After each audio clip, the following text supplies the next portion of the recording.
Good evening, night crawlers, insomniacs, and people trapped behind a Tesla doing 17 miles an hour in a 45.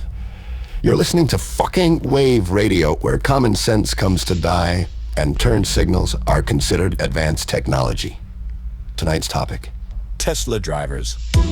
Before the angry emails arrive, relax. This is comedy. If your blood pressure spikes every time somebody jokes about your car, maybe the battery isn't the only thing that needs recharging.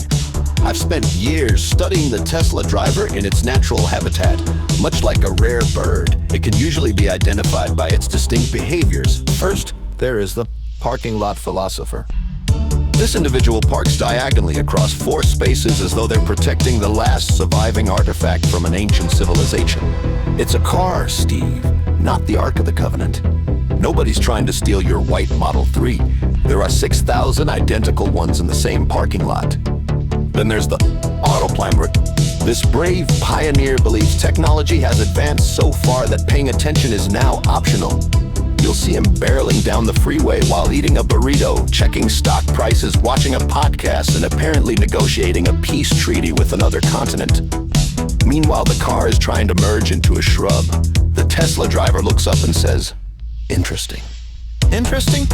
The vehicle just attempted to join a landscaping company. And let's talk about the evangelist. Every Tesla owner eventually transforms into a missionary. You ask what time it is. They tell you about battery efficiency. You ask where the restroom is. They explain regenerative braking. You mention the weather.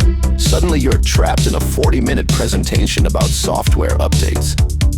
I once met a Tesla owner who spoke about his car the way medieval knights spoke about holy relics. Last night it got version 28.4. Really? My refrigerator got an update too. You don't see me starting a religion around it. And why do Tesla drivers always look slightly disappointed? They bought a vehicle that can supposedly drive itself, accelerate like a rocket, and summon itself from a parking space. Yet every conversation sounds like a hostage negotiation. Yeah, it's amazing. Except for the door handles, the updates, the charging network being crowded, the phantom braking, the insurance cost, the tire wear, and that weird noise it makes every Tuesday. Other drivers buy cars. Tesla drivers buy a lifestyle subscription to mild confusion. Nobody remembers the guy quietly obeying traffic laws. People remember the one making a 3-point turn in the middle of a roundabout because the navigation system suggested something creative. Then there are the social media prophets. Every week they're predicting a future where all transportation becomes autonomous. According to them, by next year, nobody will own a steering wheel. Meanwhile, I watched one Tesla spend 10 minutes trying to identify a drive-through lane. The future appears to be losing an argument with a milkshake machine. And let's discuss charging stations. Tesla owners describe charging stops as opportunities. I saw a man sitting in a folding chair behind a shopping center for 40 minutes watching percentages increase. That's not an opportunity. That's what prisoners call recreation time. Some Tesla drivers act like they're intellectually superior. They'll say things like, "You still drive a gas vehicle?" "Yes."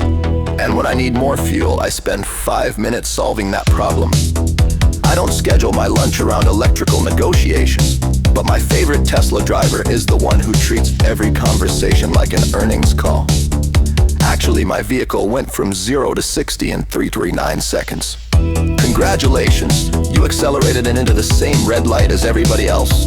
The minivan next to you still arrived, the bus still arrived, the guy on a bicycle somehow arrived.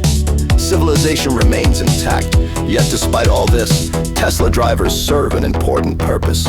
Without them, who would remind us that technology can make life easier while making people 10 times more annoying? They're living proof that intelligence and wisdom are 2 different software packages.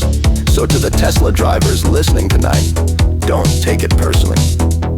You're not bad people. You're just the first generation to treat a car like a smartphone and a software update like Christmas morning. And if any of this offended you, don't worry.